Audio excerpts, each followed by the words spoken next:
Welcome to our video on mastering ChatGPT. In this step-by-step guide, we will show you how to use ChatGPT for your daily conversations. First, let's understand what ChatGPT is. It's an AI model that can generate human-like responses to any input text. You can use it for anything from customer service to personal chatting.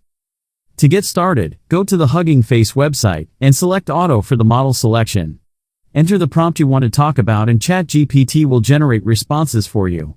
You can continue the conversation by selecting the most appropriate response, or type out a new message.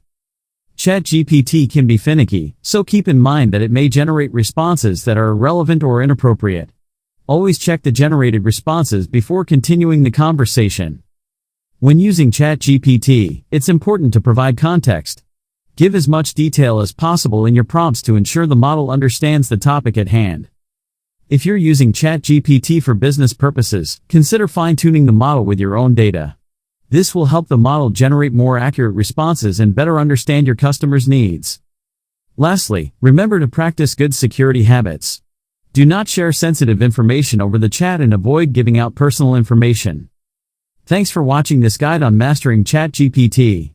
Don't forget to subscribe to our channel for more AI-powered tutorials and tips.